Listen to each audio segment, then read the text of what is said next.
I had always thought I was being the perfect husband.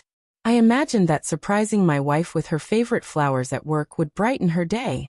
I believed our marriage was strong, unshakable.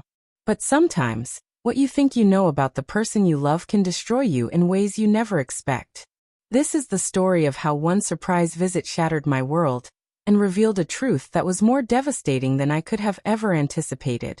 My name is Jake, and I thought I had everything figured out. Emma and I had been married for 8 years. We met in college, and she was everything I could have ever asked for: intelligent, beautiful, driven.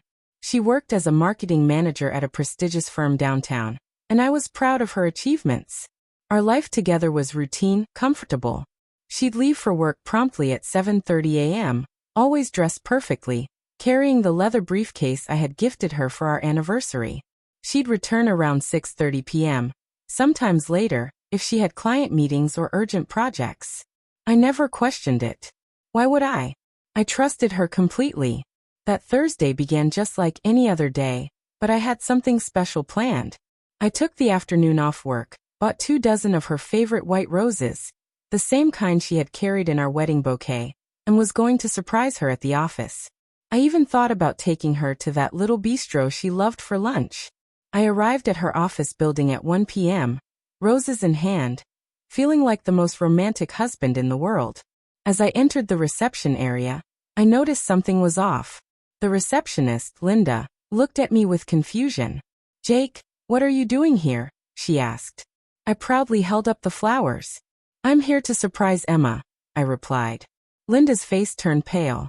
She glanced around nervously, then leaned closer and whispered, "Jake, Emma called in sick today. She's been out all week with the flu." The flowers suddenly felt heavy in my hands. "What do you mean she's been out all week? She left for work this morning like always." Linda's expression shifted from confusion to concern. "Jake, Emma hasn't been in the office since last Friday. She emailed saying she was sick and would be working from home until she got better." My world started to spin. Where had my wife been going every morning? Where was she now at 1 p.m. on a Thursday when I thought she was at work? I left the flowers on Linda's desk and walked out in a daze. My mind was racing with questions and scenarios, each worse than the last. Maybe there had been a mistake. Maybe she really was working from home and hadn't told me. Maybe she was planning her own surprise. But the late nights, the weekend calls, the way she started keeping her phone face down at dinner, all those little signs I'd ignored started screaming at me. I drove home in a fog, my hands trembling on the steering wheel. When I got home, I did something I had never done before. I went through her things. Hidden in her dresser drawer, under her workout clothes, I found a second phone. A phone I'd never seen before. My heart pounded as I turned it on. The text messages were enough to tell me everything I needed to know. "Can't wait to see you today, beautiful. Same place as always. Yes. 2 p.m. Jake thinks I'm at work. Face blowing a kiss. You're incredible. I can't believe we've kept this secret for 6 months." 6 months. She'd been lying to me for 6 months. I sat on her bed, staring at the phone, reading message after message. His name was Tyler. And from the photos, he was everything I wasn't: tall, muscular, with a confident smile that probably melted hearts. But it wasn't just the physical betrayal that tore me apart. It was the intimacy in their messages.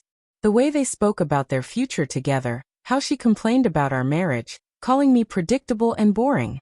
One message hit me harder than the rest. "I'm going to tell Jake soon. I can't keep living this lie. You're the one I want to be with." She was planning to leave me. All those months I thought we were happy, she had been planning her escape. I could have confronted her when she came home that evening. I could have thrown the phone at her and demanded answers. But I needed to see it for myself. I needed to understand the full extent of her deception. The next day, I told Emma I had an out-of-town meeting and wouldn't be back until the evening. She kissed me goodbye, told me she loved me, and said she'd likely be working late again. But instead of leaving town, I parked across the street from our house and waited. At 10:30 a.m., she emerged, dressed in the red dress I had bought her for our last anniversary. She looked radiant, even in a way I hadn't seen in months. I followed her car to the Riverside Hotel downtown. My hands were shaking as I watched her walk into the lobby, moving with confidence and excitement that cut through me like a knife. I waited 20 minutes, then went inside. The elevator ride to the 7th floor felt like descending into hell. I stood outside room 734, listening to the sound of laughter and music inside. Her laughter. The kind she used to share with me. When I finally knocked, the silence that followed was deafening. The door opened, and there she was, wearing nothing but a hotel bathrobe. Behind her, Tyler was scrambling to put on his clothes. Her eyes weren't filled with surprise or shame. They were filled with relief. "Jake," she said quietly, "we need to talk." The hotel room became a battlefield for 8 years of marriage. She didn't deny it. She didn't make excuses. She just stood there, finally free from the weight of her lies. "I never meant for it to happen this way," she said, tears streaming down her face. "I tried to find the right time to tell you." 6 months, Emma. 6 months. You've been living a double life. Tyler, to his credit, tried to leave, but Emma stopped him. "No, stay. Jake deserves to know the truth." Then she said the words I'll never forget. "I haven't been happy for 2 years, Jake. I love you, but I'm not in love with you anymore. Tyler makes me feel alive again." The room fell silent. Years of memories flashed through my mind. Our wedding day, buying our first house, talking about having children, all the dreams we'd shared. All of it built on a foundation that had been crumbling for far longer than I'd known. "I thought we were happy," I whispered. "You were happy, Jake." I was suffocating. I left that hotel room a different man than the one who'd entered it. The drive home was a blur of tears, rage, and a strange sense of liberation I couldn't understand. That evening, while Emma packed her things, we talked more honestly than we had in years. She was moving in with Tyler, and the divorce papers would be filed within the week. "I'm sorry I hurt you," she said as she loaded the last box into her car. "But I'm not sorry for finding happiness again."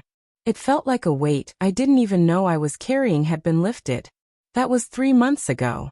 Emma and Tyler are now engaged, and I saw the announcement on social media. Yes, I looked. Yes, it hurt. But it also confirmed what I already knew. She's happier now than she ever was with me. Here's the twist that no one saw coming, including me. I'm happier too. Sometimes betrayal isn't just about someone breaking your trust. Sometimes it's about them setting you both free from a life that wasn't working for anyone. I went to surprise my wife at work that day, but instead, I found something I didn't know I was looking for: the truth. The surprise was on me, but it turned out to be the best surprise of my life. If this story resonated with you, hit that like button, share it with someone who needs to hear it, and let me know in the comments. Have you ever discovered a painful truth that ultimately set you free? I read every single comment.